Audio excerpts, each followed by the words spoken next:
What if vampires weren't born in fiction, but in court records, church reports, and mass graves? Long before Dracula, real people were accused of rising from the dead, drinking blood, and spreading death.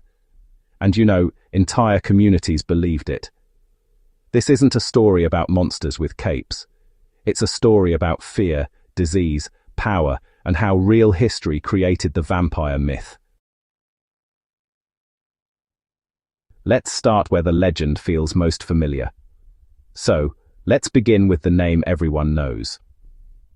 Vlad III of Wallachia, better known as Vlad the Impaler, lived in the 15th century. He was a real ruler, a real warlord, and honestly, a very real terror to his enemies. Vlad ruled a small region caught between the Ottoman Empire and European kingdoms. To survive, he used brutality as strategy. His favorite method of punishment was impalement. Slow, public, and, horrifying. Contemporary accounts describe forests of impaled bodies lining roads. Some sources claim tens of thousands were killed this way. Whether exaggerated or not, the reputation stuck. Centuries later, when Bram Stoker searched for a villainous name for his vampire, he found Dracula, meaning son of the dragon, tied directly to Vlad's family. But here's the key point. Vlad was not a vampire. He didn't drink blood. He didn't fear sunlight. Yet his historical cruelty merged with Eastern European folklore about the undead, creating the image of a bloodthirsty aristocrat.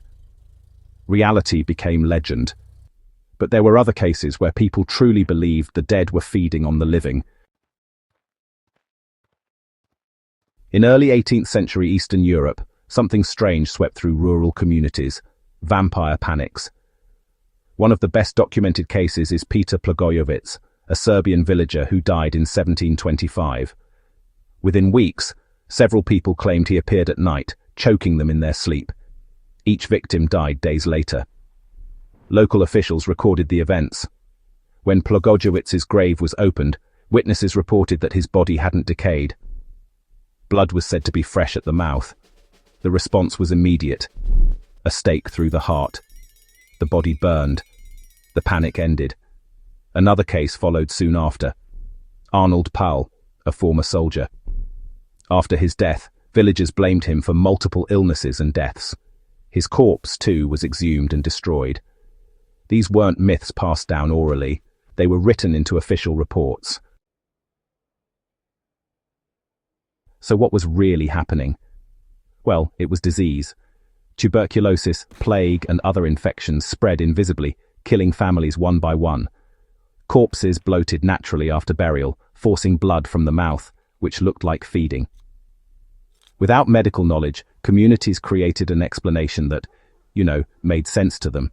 The vampire was born from misunderstanding. But some cases were darker and, tied to power. Enter Erzsébet Bathory, a Hungarian noblewoman from the late 16th century. She was accused of torturing and killing dozens, possibly hundreds, of young girls.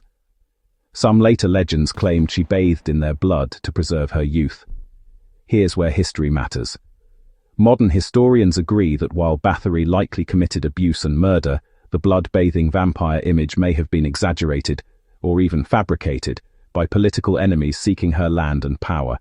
She was never formally tried. She was imprisoned in her castle until her death. This case shows something critical. Not all vampires were monsters. Some were victims of propaganda, fear, or political violence. Sound familiar? History shows us how quickly misinformation spreads when people are desperate for certainty. And here's why this still matters now. Modern society isn't immune to panic myths. We still create villains when we don't understand threats, whether they're diseases, social changes, or unseen dangers. The vampire isn't just a monster. It's a warning. A reminder of what happens when fear replaces evidence, and when stories feel safer than truth. The real vampires of history weren't immortal creatures of the night. They were products of war, illness, ignorance, and power struggles, and the damage they caused was very real. If you enjoyed this deep dive into history's darker edge, hit like. It helps the channel grow. Subscribe for more true stories behind famous myths. And watch our next video on how medieval medicine shaped superstition and cost thousands of lives.